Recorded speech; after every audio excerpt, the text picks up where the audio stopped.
Voilà pour midi du riz, pour changer. Hein. Et là, la sauce soja diluée, parce que c'est pur, c'est trop fort, trop salé.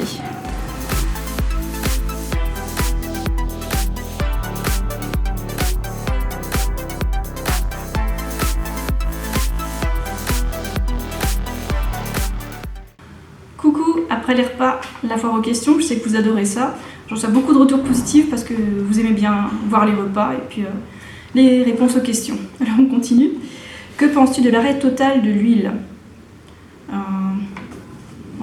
Je pense que c'est pas la peine de l'arrêter à 100%. Bon, par contre, pour ceux qui ont des maladies du cœur ou qui risquent d'avoir des crises cardiaques, ça peut être bien de l'arrêter complètement pendant un certain temps. Et une fois que les artères vont mieux, ils peuvent utiliser un peu d'huile de temps en temps.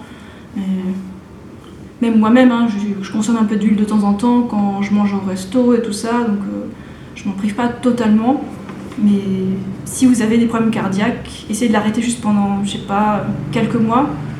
Et puis ensuite, reprenez-la tout doucement, juste pour faciliter les sorties à l'extérieur, quoi.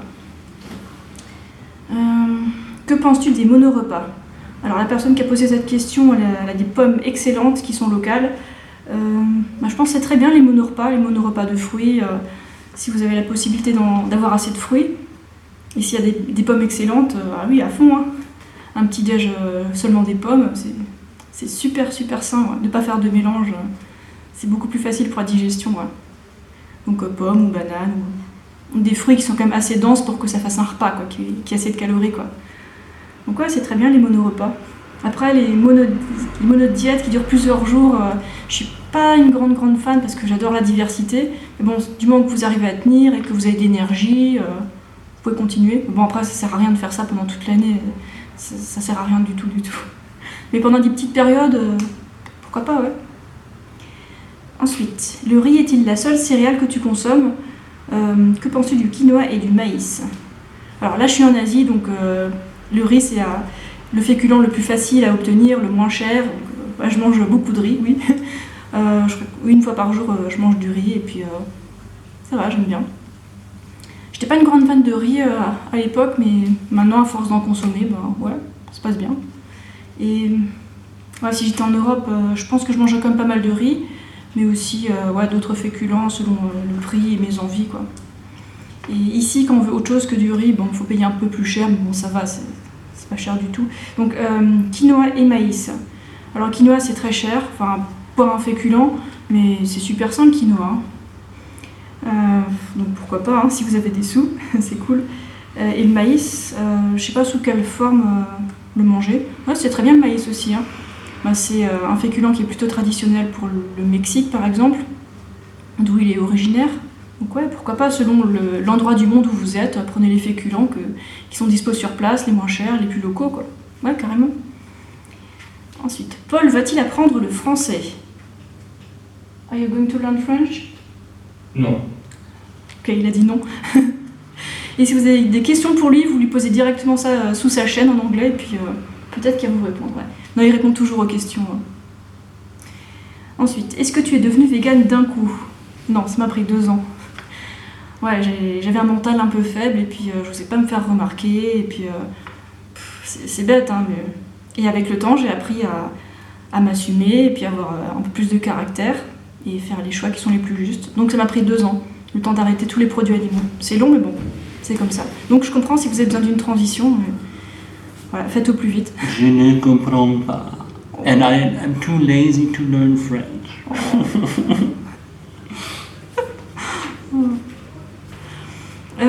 Ensuite, une alimentation riche en glucides convient-elle aussi à ceux qui ne font pas de sport intensif ?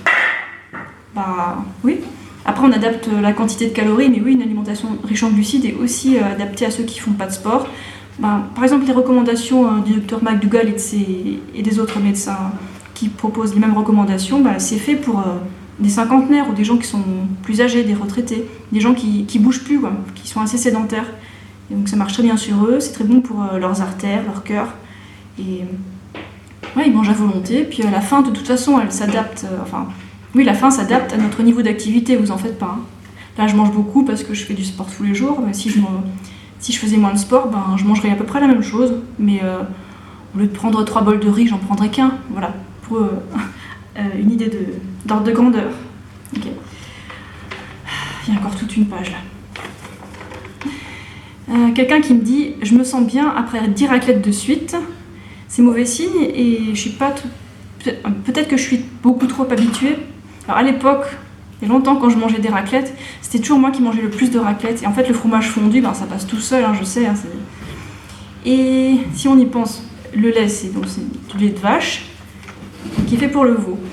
Et dans ce lait de vache, il y a des opioïdes qui font que le veau, il est accro au lait et il reste près de sa maman pour avoir son manger, sa drogue. Enfin, sa drogue, non, c'est fait pour lui.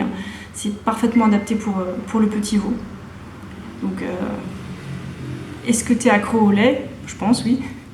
Après, passe au fromage végétal. Il y a aussi des fromages pour faire des fondus, des raclettes en vegan, dans les magasins vegan ou en ligne. Ça se trouve aussi. C'est cool, Ensuite, quelqu'un qui me dit « J'ai pas compris. Faut consommer cuit en quantité limitée. Si c'est cuit à l'eau et pas frit dans l'huile, ça va, non ?» Ouais, c'est ça. Vous pouvez manger cuit matin, midi et soir si ça vous convient. Pensez juste à manger un peu de quelque chose de cru, genre, je sais pas, des pommes ou de la salade, voilà, pour avoir votre vitamine C, quoi. C'est surtout ça. Et non, vous n'avez pas besoin de vous limiter en cuire, écoutez votre faim, et puis si vous avez du mal à écouter les signes de votre corps, regardez vos besoins caloriques et mangez assez. Ensuite, quelqu'un qui dit « Tu dis que le sucre n'est pas un souci, tu ne crois pas que le sucre est une très grosse drogue ?» Alors le sucre, c'est un macronutriment, c'est un glucide. Ça nourrit vraiment notre cerveau, nos muscles et tout ça. Je pense que les sportifs, ils peuvent en manger plus que les autres, bien entendu. Et pour quelqu'un qui n'est pas sportif, ils peuvent quand même utiliser une petite quantité de sucre, juste pour que le repas soit bon. Et c'est pas un grand souci, le sucre. Par contre, si on commence à faire des abus alors qu'on se bouge pas beaucoup, c'est pas génial. Donc je pense que le sucre n'est pas un gros souci, c'est juste un petit souci par rapport à ce que représentent les soucis de l'huile, quoi, et des produits animaux. Et je pense pas que ce soit une drogue, à moins de manger, 500 grammes de sucre par jour et d'y aller toutes les heures, des comportements aberrants, quoi. Mais vous en faites pas pour le sucre, pensez plutôt à réduire l'huile, et oui, n'abusez pas du sucre si vous bougez pas trop, quoi. Voilà. Que penses-tu de la stevia? Alors j'ai goûté des feuilles de stevia nature, comme ça, pas transformées, et ça, j'ai pas aimé le goût, ça avait un goût presque d'aspartame, donc j'ai pas trop aimé.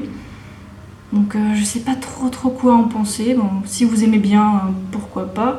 Après, regardez la stevia en poudre qu'ils vous vendent, est-ce qu'elle est pure, est-ce qu'il y a autre chose avec?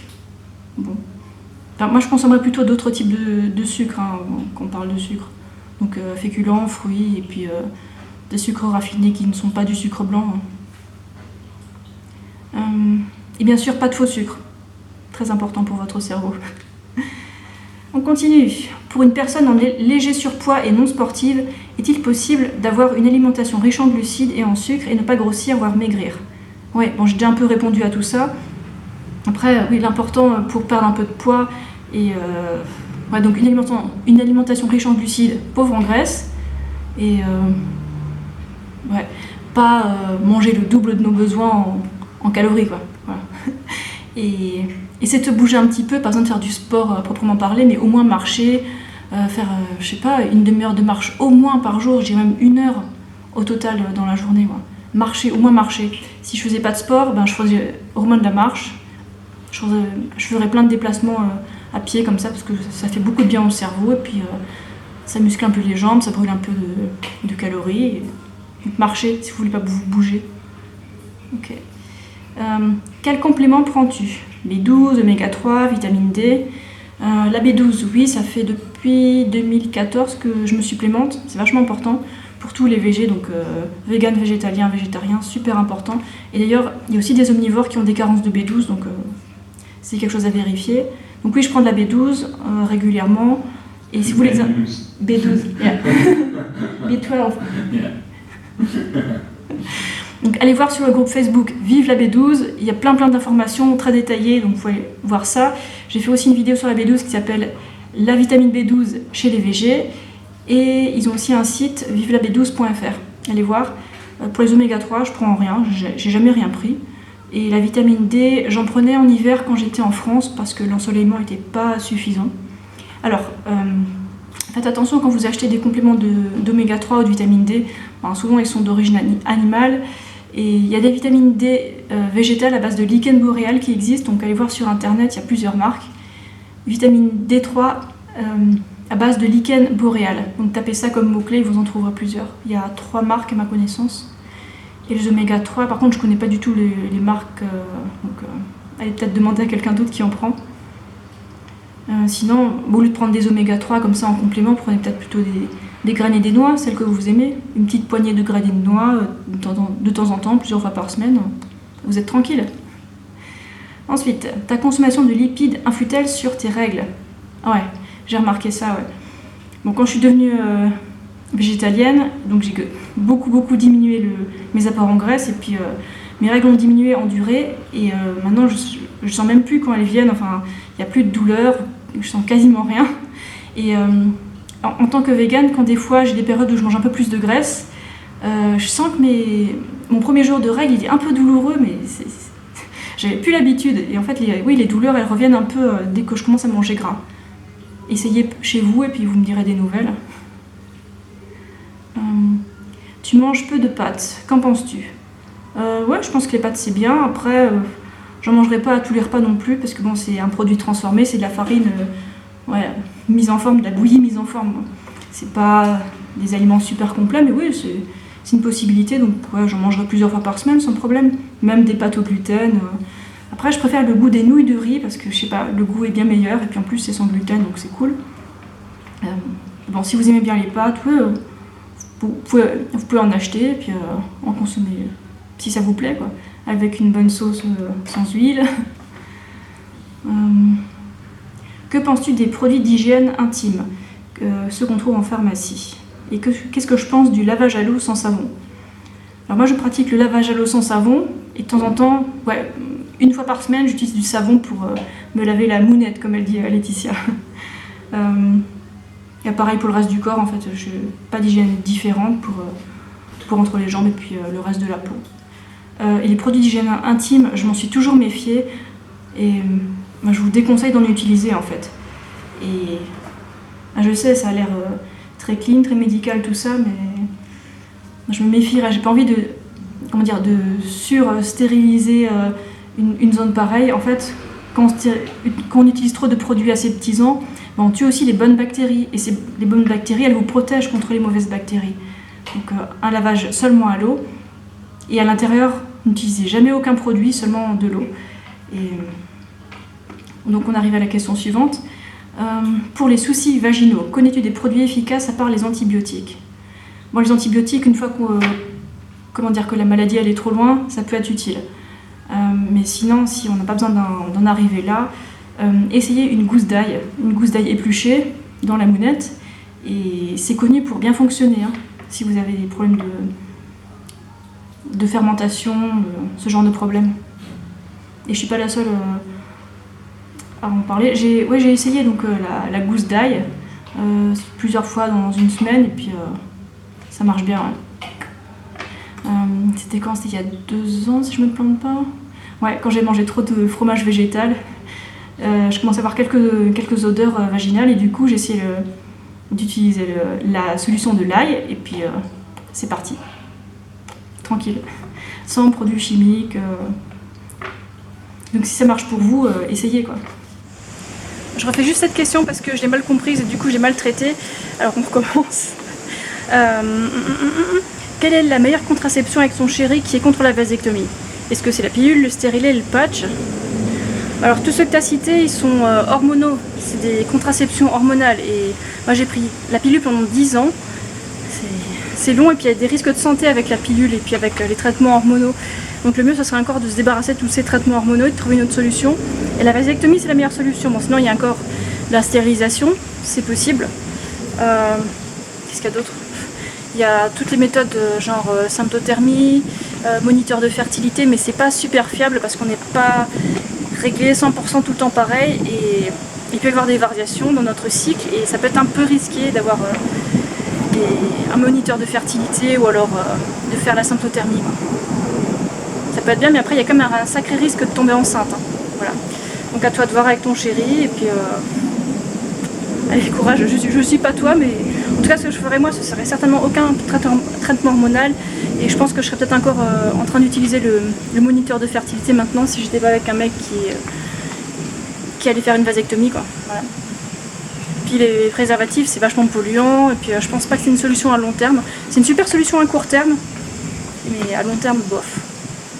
Quel argument contre les gens qui disent que les animaux d'élevage sont créés par l'homme et donc qu'ils sont faits pour nourrir les humains? En raisonnant comme ça, on pourrait faire des bébés humains et puis les créer juste pour des expériences et puis faire plein d'expériences sur eux. C'est éthiquement inacceptable, non? C'est pas parce que on a inséminé, créé, élevé des êtres qu'on a le droit de les exploiter. C'est inacceptable, je trouve. Tu es contre les tests sur les animaux. Que fais-tu si tu es malade? Bon, déjà, vu mon mode de vie actuel, je pense pas que je vais tomber malade d'ici peu, ni avant un bon bout de temps. Après, si ça arrive, si jamais il y a, je sais pas, je vois pas de raison pour laquelle je serais malade. En fait, par contre, je pourrais peut-être avoir un accident comme ça, quelque chose d'extérieur qui n'a rien à voir avec ma santé.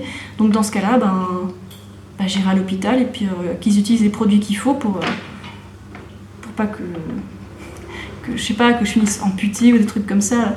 Je crois qu'il y avait une histoire avec un gars qui a eu un accident de vélo et puis il voulait vérifier si le produit qu'ils allaient utiliser sur lui était vegan. Et puis en fait, s'ils n'utilisent pas ce produit, le mec il a risqué d'être amputé, quoi. Donc à un moment, s'il y a vraiment que ça comme choix, bien sûr, je vais utiliser ces médicaments. Mais tant qu'il y a le choix, je vais plutôt utiliser toutes les solutions véganes. Voilà, on va dire ça comme ça. Que penses-tu des plats végétaliens surgelés, type Picard? Oui, la surgélation, c'est un mode de conservation. Après, je l'utilise pas beaucoup parce que ça implique d'avoir un congélateur, et du coup, ça fait plus d'électricité. Alors que je pourrais avoir des légumes frais. Après, vous faites comme vous voulez, il y a plein de moyens de conservation, et puis vous choisissez ce qui est le plus pratique pour vous, dans votre région. Ça y est, on est arrivé au bout. Allez, je vous laisse. Je pense que je vais faire une petite pause avec les foires aux questions et les journées de mon assiette. J'ai besoin d'une petite pause et de me reposer un petit peu. Voilà. Puis je vous retrouve bientôt et peut-être que je fais aussi d'autres types de vidéos selon l'inspiration. On va voir. Ciao!